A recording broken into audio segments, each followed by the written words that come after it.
Hindi ko alam kung paano umpisahan itong sa inyo'y aking isasalaysay na patungkol kay Aaron na sa amin ay naging mabuting kaibigan. Akin siyang nakilala ng totoo at lubusan at walang sa kanya marahil ang hindi ko pa alam.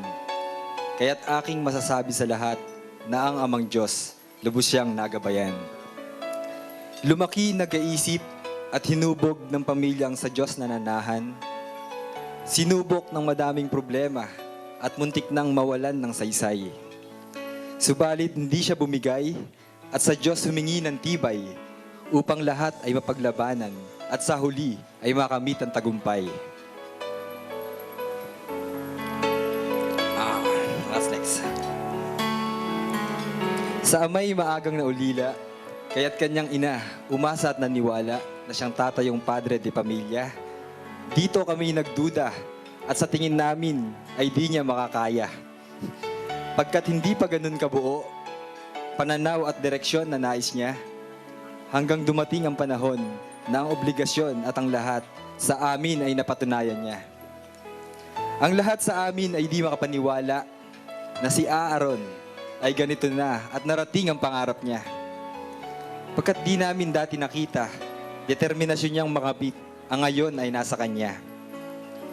Labis kaming humahanga na sa kanya ay walang nagiba, kahit na buhay niya ay malayo na sa noong una. Hindi ko sinasabi to upang ipagmapuri siya, kundi bagkus upang ihayag lang kahangahangang nagawa niya. Pagkat nakita ko, tunay na pagbabago sa buhay niya, na mula sa di nakahanga, patungo sa di nakakapaniwala, na naganap at nangyari dahil nagsikap at nagtiis ang isang gaya niya.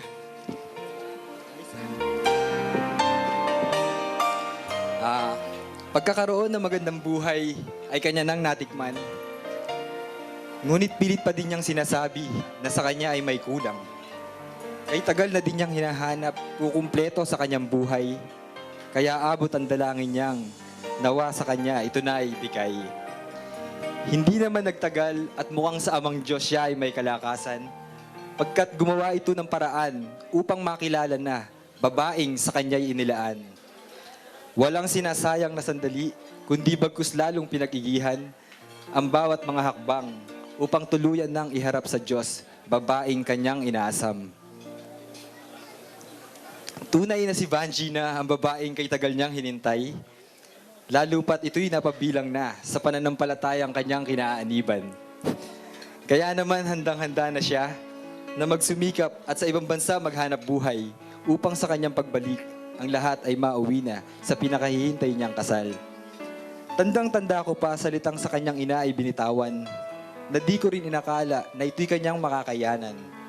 Di raw niya hahayaan na kanyang ina ay gumasta maging ni Singkuman kapag idinaos niya ang grande niyang kasal. Ewan ko po kung totoo ha.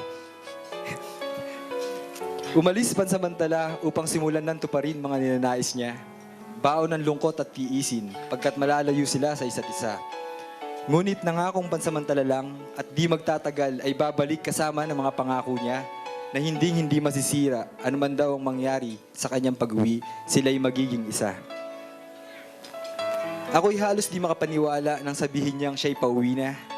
Dahil sapat na daw, hirap at pagod na ibinuhos niya upang maibigay kay Vanji ang pangakong kasal na handog niya, kasama ng pag-ibig na kailanman ay hindi na mawawala. Tunay na niya akong pinahanga nang sa kanyang pagbalik ay tangan na ang pinag-ipunan at nagsalita na siyang tuloy-tuloy na ang kasalan.